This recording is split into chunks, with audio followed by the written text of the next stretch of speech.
As you approach the battlefield, you see numerous people lying by the side of the road. They appear to be dressed like guards. Their faces are filled with desperation and terror. Some are screaming and cursing in vain, as if still trying to banish the monstrosities they saw from their minds. A few of the wounded look up at you in shock and disbelief. "Quick, leave this place! Turn around and don't look back!" they yell.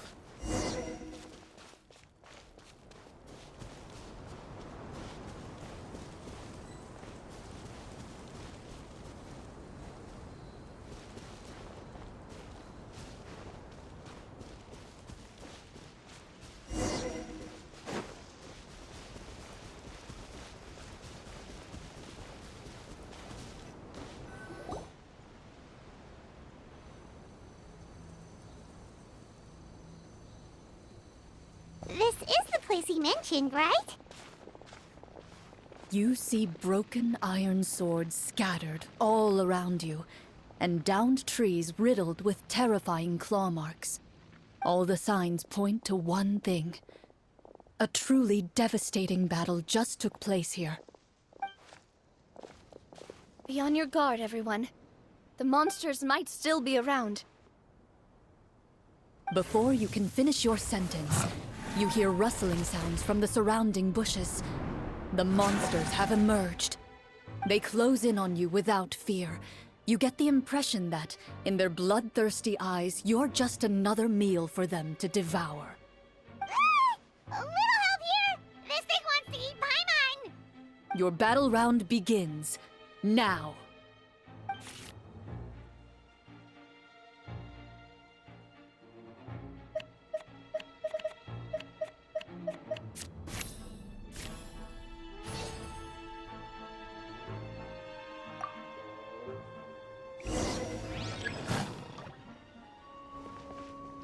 Spring forth!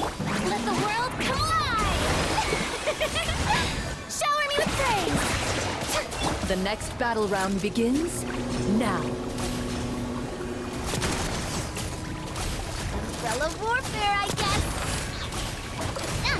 Attack! That's the way! That's not! Yeah! The monsters let out a terrifying roar of anger and resentment before dissipating into thin air. Ugh, thank goodness it's over. We're lucky the Marashose Hunter class came with all those preset skill points. Otherwise, we would have been in some real trouble. I never knew the Fatometer even determines the amount of damage you inflict. If you get unlucky, isn't it just game over right then and there? That's part of the fun. The uncertainty of fate is what gives these games their appeal. Just as you begin to celebrate your victory, a suspicious lump on the ground catches your attention. A suspicious lump? Wait, could it be the thing that appears after every battle? I walk up to it, crouch down, and begin to carefully examine it. I've still got my right glove on, so it should be fine for me to touch it, right? As you investigate the mound, you discover that the exposed portion appears to be made of wood. It was previously obscured by the large form of the monsters. With the monsters gone, the small protrusion now awaits your discovery, poking out of the ground like a shy flower bud. Whoa, it's a treasure chest!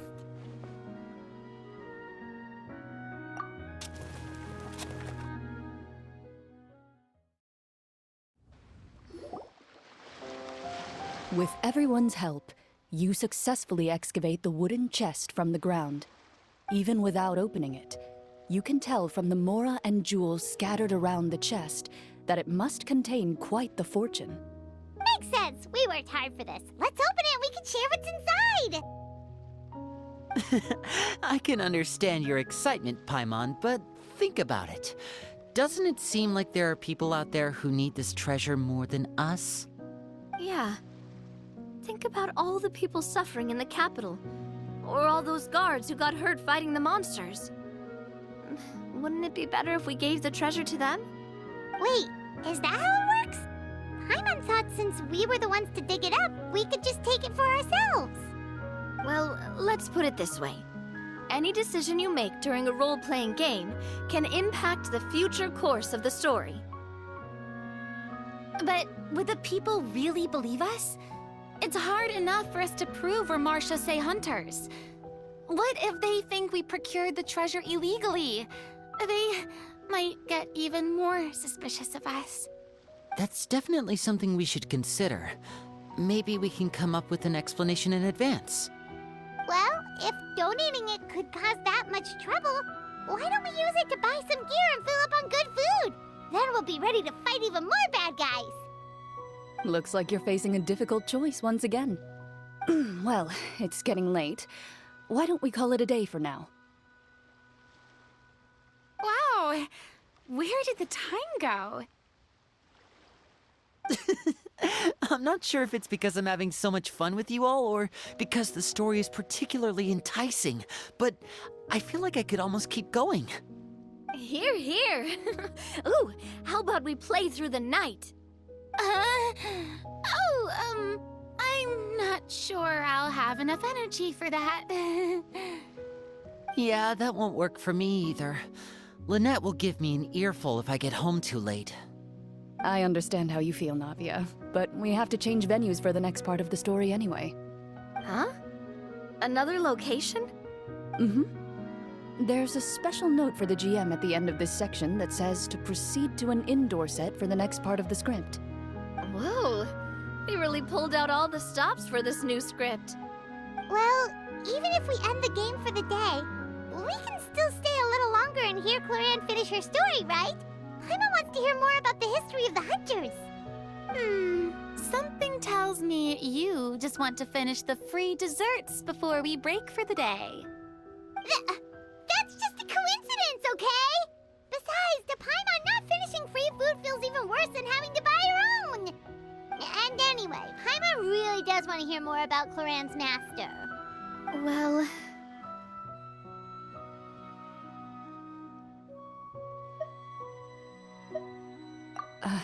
It's nothing. I appreciate the concern, but it's all in the past. It won't do any harm to share these things now.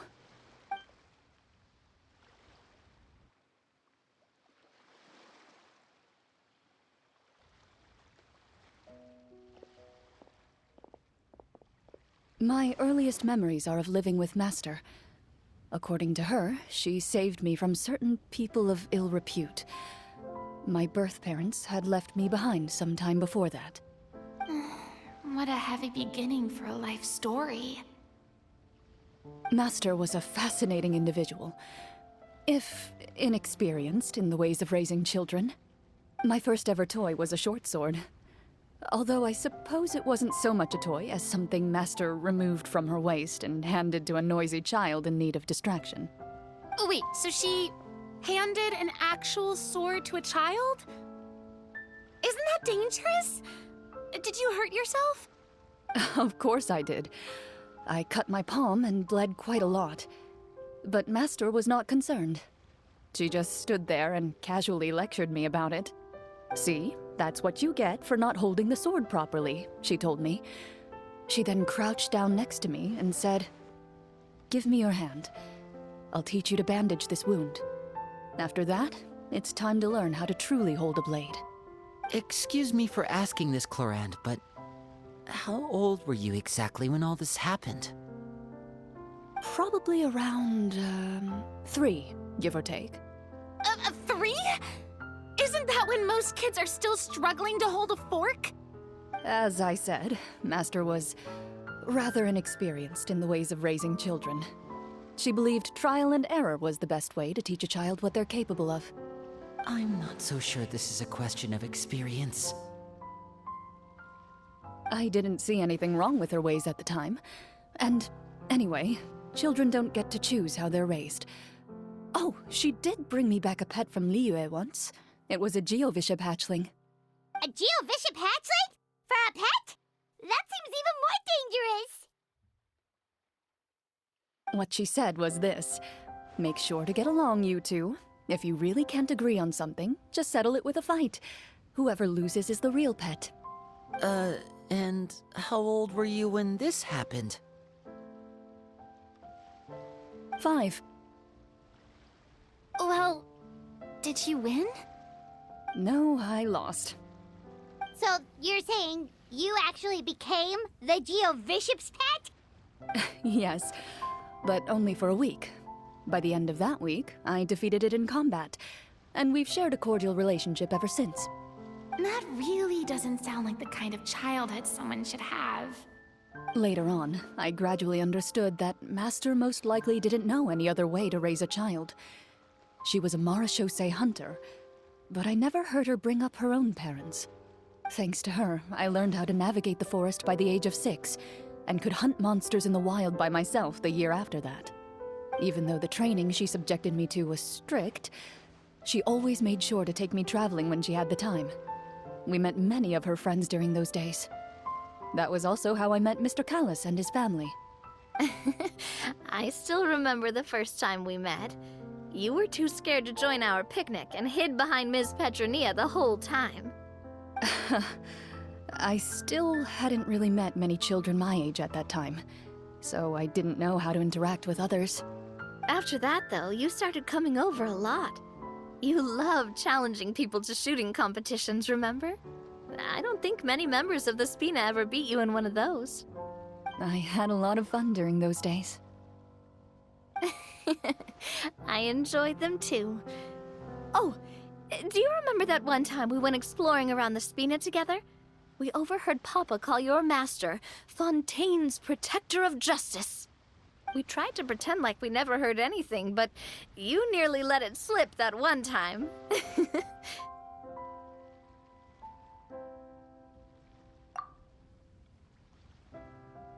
But you nearly let it slip that one time.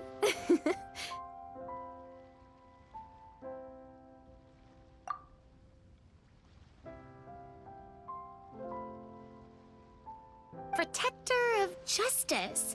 Oh, wait, you mean that vigilante hero from 20 years ago? The one who was always active at night?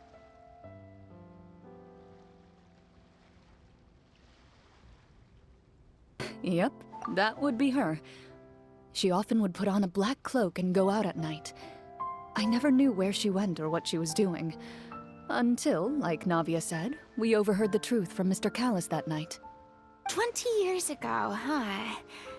I still remember the guards leaving all kinds of witness reports about her on Nervalette's desk. My apologies. Oh, there's no need to apologize. You had nothing to do with it.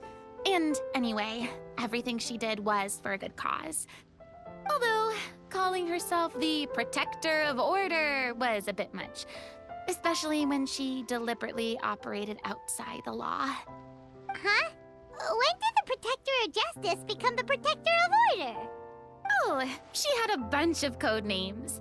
I heard she would just come up with a name on the spot whenever she was asked.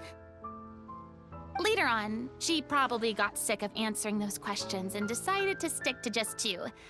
The Protector of Justice and the Protector of Order. That sounds like her, all right. I bet she forgot which of the 2 she'd use by the time she got back each night. Well, she certainly sounds like a fascinating individual. With her strong sense of justice, it's no surprise her student followed in her footsteps. It's true. I always wanted to become like her. Someone powerful, independent, and with a strong sense of conviction. But...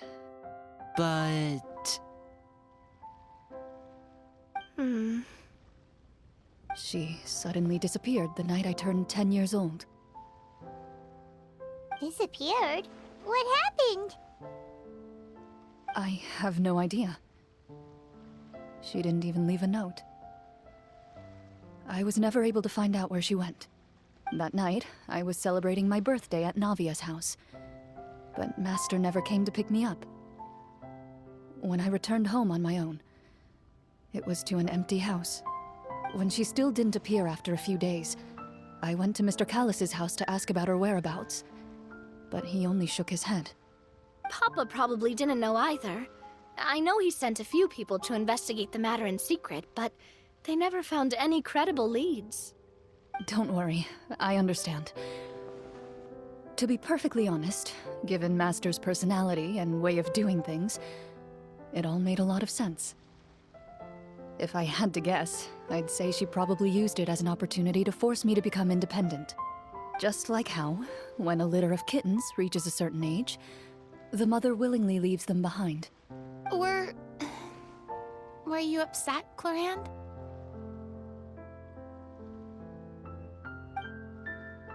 I was at first, but not anymore.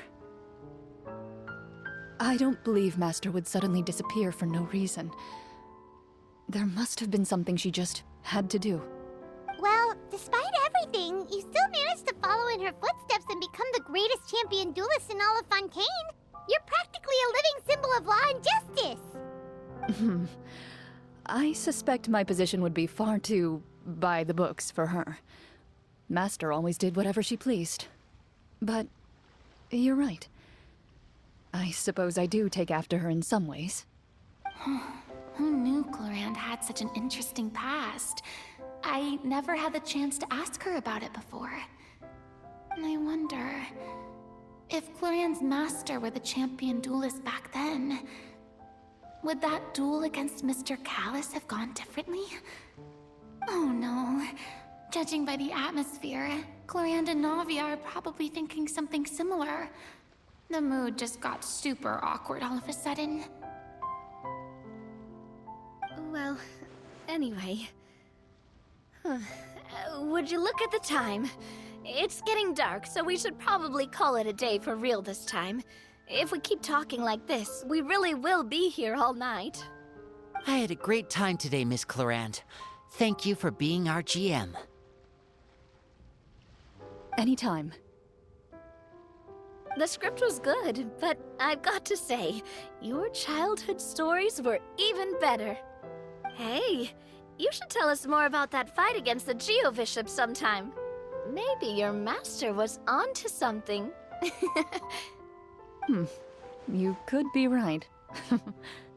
What does she mean, onto something? I certainly don't know any 5-year-olds who want to fight a bishop in their spare time. Guess I'll head back as well. I need to save my energy if I want to continue enjoying the story tomorrow. You're that excited to hear about my fight with the bishop? I was talking about the script.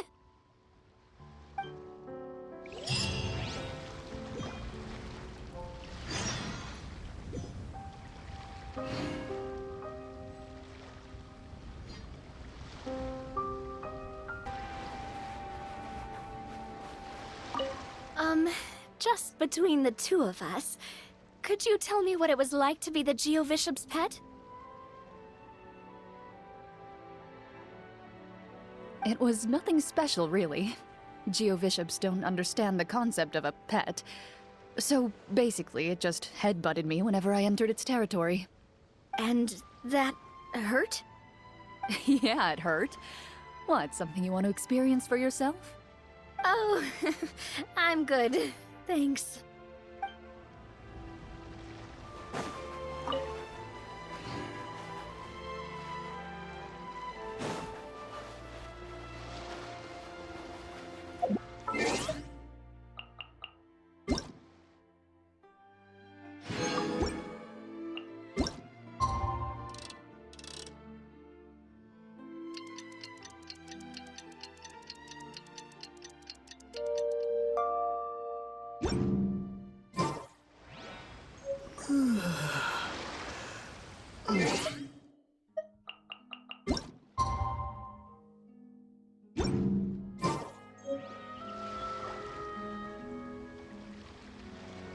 Let's go meet up with the group! Paimon's really looking forward to today's story.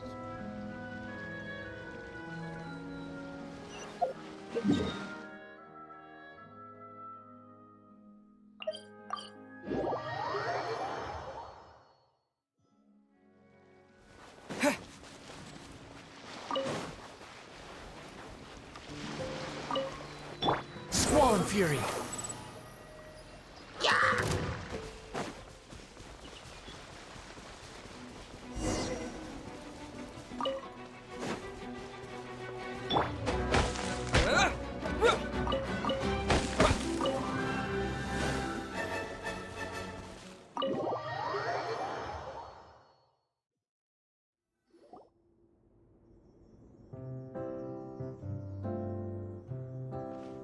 looks like everyone's here.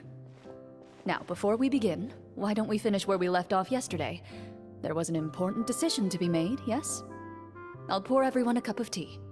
Is that really the most important part, though, Clorand? Paimon's more concerned about our current surroundings. Heavy walls, cold railings, dim lights. This is obviously supposed to be a prison. I admire the work put into the set. Still, it's obvious the scriptwriter has never paid a visit to the fortress of Meripede. So this set is going to be a part of the script? Unfortunately, that is something I can neither confirm nor deny. Anyone think Clorand's smile is starting to look kinda scary? Well, whatever happens, we'll just have to push on. But first, we should really figure out what to do with this treasure. If we're worried about arousing suspicion because of our identity, why don't we give ourselves a different name, just like Clorand's master did? Yeah, it might be better to keep a low profile. As long as we're helping people, it doesn't matter who we are or what we're called. Staring at me won't get you anywhere. Or did you want some more tea? Oh, Paimon's good. Thanks. Why aren't you saying anything, Navia? Wait, what's that next to you? Oh, this is the short sword Clorand mentioned last night. I found it. Huh. I'm surprised you managed to track it down after all this time. Well, I made sure to take good care of it, considering the circumstances in which you gave it to me. Of course I had to keep it safe. Anyway, where were we? Oh, right. I was just thinking about all the potential ways for us to break out of prison. We could dig a tunnel, or try to bribe the guards. Wait, we haven't been thrown into prison yet, have we? Well, it's only a matter of time. It pays to be prepared. Just like how you should always have an umbrella on hand, even when it's sunny. Alright, Paimon's made up her mind. Let's just give the treasure away. Paimon may have wanted to keep it, but if it's going to land us in prison somehow, Paimon will be too upset to enjoy her snacks. So, you reached an agreement? All right then, we can continue with the story. Oh, and we'll collect all the scattered pieces of treasure on the ground as well. All right. You collect the treasure and make your way back to the capital with your bag of loot in hand.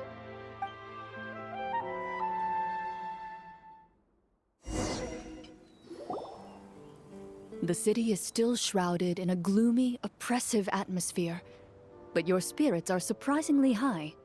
In places where sunlight struggles to reach, you generously share your wealth with the children, the elderly, and the poor in urgent need of help. Thank you, kind soul. The elderly woman's look of gratitude follows you as you walk away, her eyes never leaving your back until you move entirely out of sight. However, there's still quite a bit of Mora remaining. It appears you haven't made much progress. She's probably trying to tell us to speed this up. We need to hurry up so we can address the sorcerer problem. Should we go find that man again at the square? He seemed like a pretty responsible guy. I'm sure he knows the people here far better than us. Oh, good idea! Just as you start to make way to the square, intent on finding the man again, there's a voice.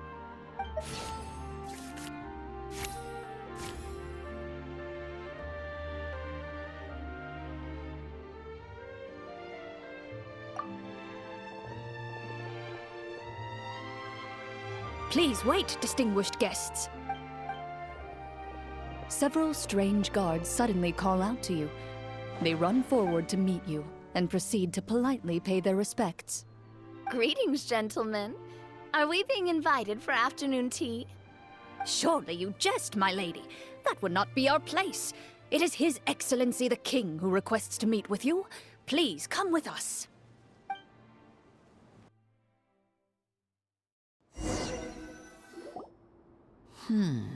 Do you think this could be a trap?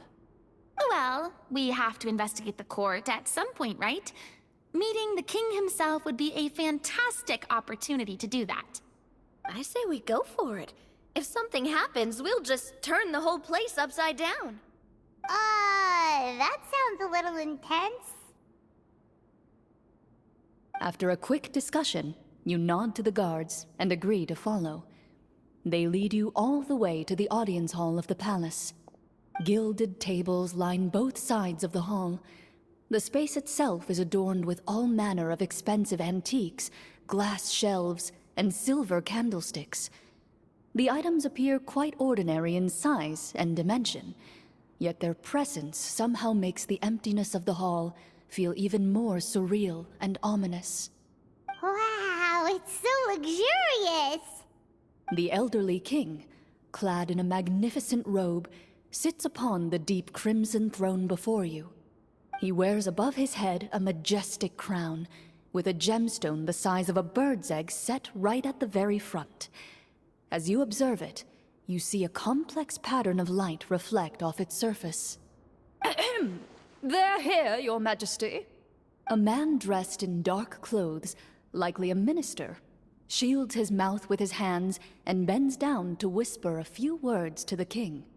After a moment, he lowers his hands and stands back up. His gaze shifts to fixate on your group, but he does not move from his place at the king's side. The king does not appear entirely aware of his surroundings. The man by his side, though. We should keep a close eye on him. The king remains still and says nothing. The minister is the one who speaks. Esteemed guests, allow me to thank you for coming to our faraway kingdom.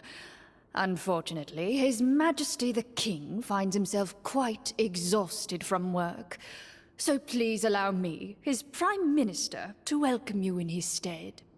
I've heard tell that your group, the Marechaussee Hunters, used your exceptional ability with the sword to repel the monsters near the capital. Such a great deed deserves to be rewarded. However, seeing that I was not fortunate enough to observe such a feat with my own eyes, you'll forgive me for seeking to verify the truth by speaking to you myself. Well, we've got nothing to hide. You brought us here to talk, right? So we'll just explain what happened.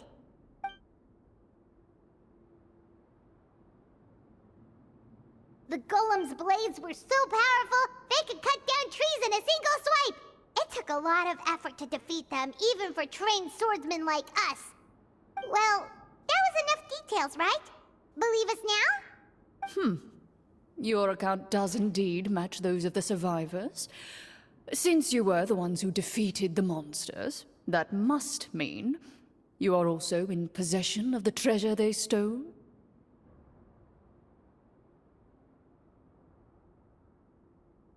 Well, we did take the treasure, but... How did he know about the treasure? Then I must ask that you return it at once. It belongs to the kingdom. Wait, but didn't you just say that our great deed deserved a reward? Shouldn't the treasure be considered a part of that? Yes, that was indeed what I said. But you seem to have forgotten a very important distinction. Only that which is freely given by the king can be considered a reward. Taking the rightful wealth of a kingdom without said permission, on the other hand, is a crime. But that's completely unreasonable! Yeah, that makes no sense! If it weren't for us, the treasure would still be buried underground somewhere! Maybe so, yet the fact remains. You tried to dispose of the treasure without reporting it to the court and without receiving permission, yes? What, no answer? Surely you're not insinuating that you, a group of legendary Marechaussee hunters, sought to take the treasure for yourselves? Well, what about the king? Is he just gonna let this guy talk for him the whole time? Clad in his magnificent robe, the king remains seated, with his hands resting on either side of the throne. His posture is rigid and unmoving. He stares forward with an empty look in his eyes, completely unmoved by the events before him. From the look of things, could the Prime Minister be the evil sorcerer? Or could both the King and the Prime Minister have fallen under the evil sorcerer's control? I would like to observe the number of guards stationed in the hall. The guards in the palace appear fully armed, their expressions solemn. Sensing the tense atmosphere in the room, they stand at the ready, each with a hand placed upon the hilt of their sword, as if prepared to draw their weapons and surround you at a moment's notice. Well, there goes my plan to turn the whole place upside down, I guess. It appears we've been visited by nothing more than a group of ill-intentioned imposters. What a pity. Guards, take them away and throw them in the dungeons. Before I decide your fate, however, I must first determine whether you have any accomplices outside the court. Can't we try to slip away? Or maybe start some kind of riot? But if we try to fight the guards right now... Don't worry. At least we figured out who's behind all this. Let's just play it by ear. If you're scared, Paimon, just hold my hand.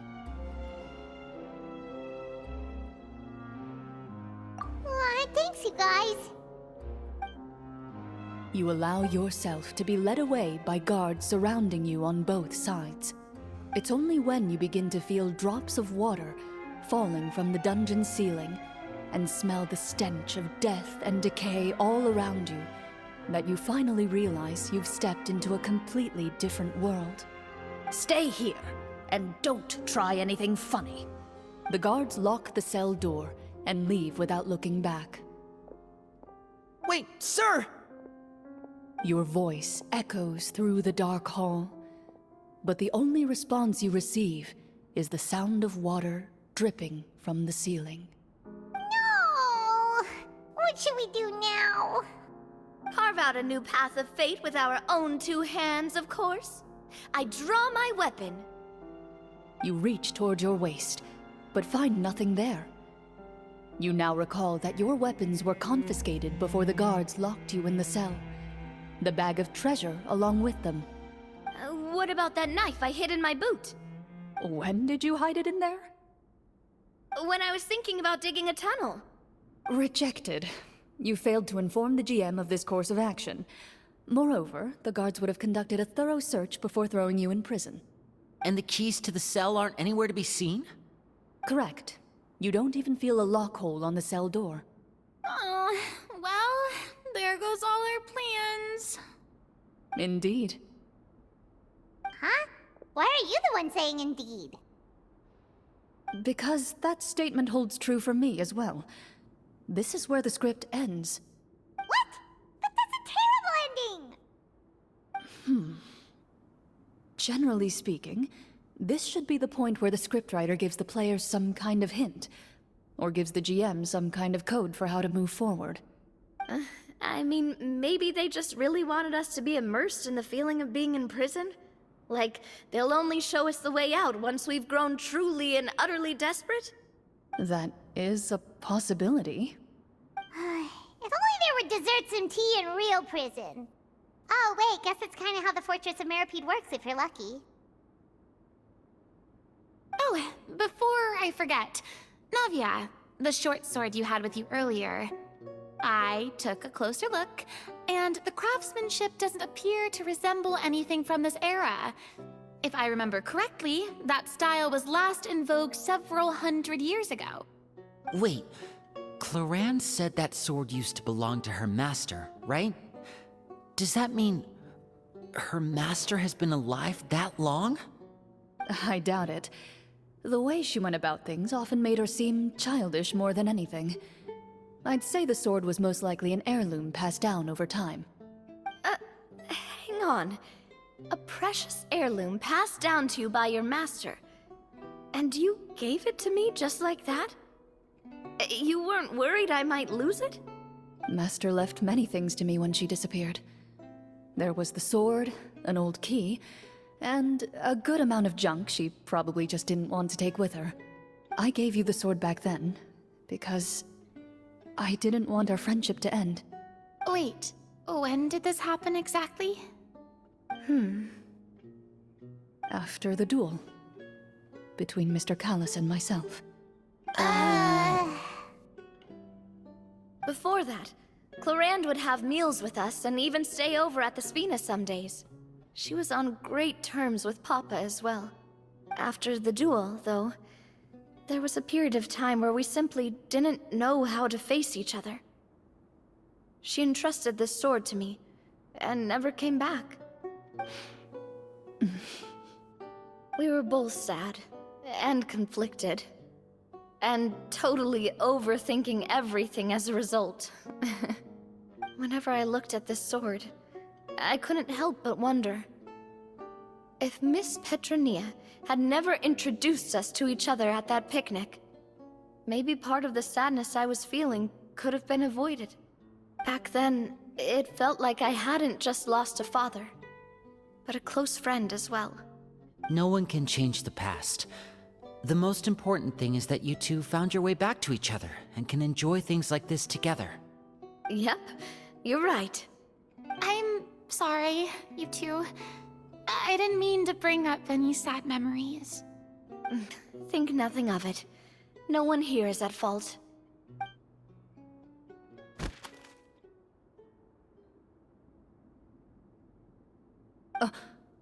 Huh?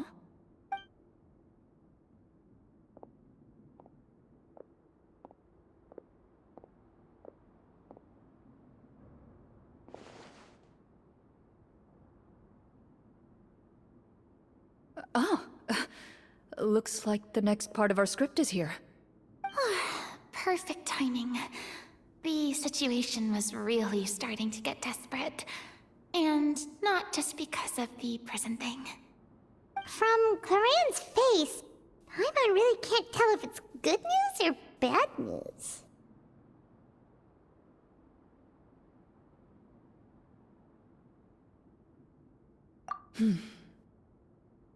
Water continues to drip from the ceiling.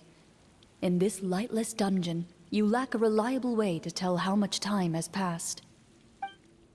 Eventually, you get used to the unpleasant odor of straw, mold, and rust, and find yourselves alternating between fits of drowsiness and despair. Suddenly, you hear footsteps outside the door. Heads up, everyone. Someone's coming. Gather close, everyone, and keep your voice down.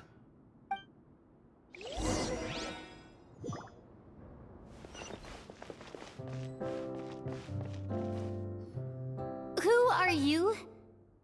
I work as a guard in these dungeons, but my true identity is the same as your own.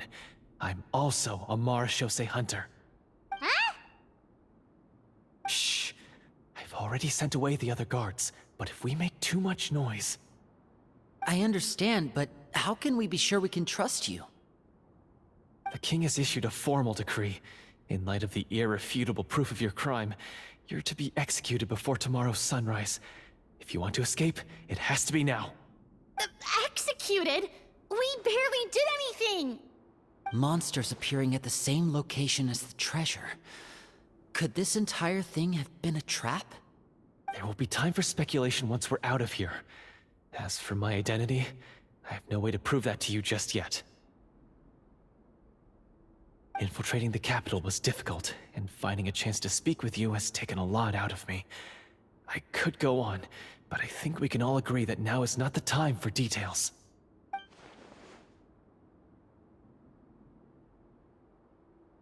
Have you seen our weapons anywhere, sir? Don't worry, I brought them with me. They're just behind the door. Still, these weapons alone won't be enough to defeat the true enemy behind the scenes. His faction is too powerful. The guards are all under his control, and he's even stationed a number of golems in various rooms throughout the palace. To defeat him, you must find a secret vault. It is said that within that vault, the marechaussee hunters of the past left behind a treasure with the power to defeat the sorcerer. You're not coming with us? No, I'll remain in the dungeons to deal with the guards. I'll try my best to distract them so they don't go after you. As long as my identity is not revealed, I'll be able to aid you when the final battle comes. In that case, please stay safe.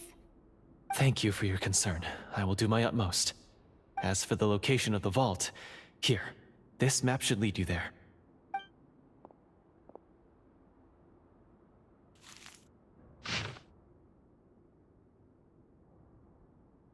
Got it. All right, once I open the door, remember to stick close and refrain from making any noise. I'll lead you out of here as quickly as possible. You now have the chance to restore the honor and legacy of the Mara Shosei Hunters. So please, get out there and reclaim what's ours. And be sure to exercise caution. With the help of the guard, you successfully escape the dungeons. Your sense of despair and anxiety both seem to fade as you continue your quest.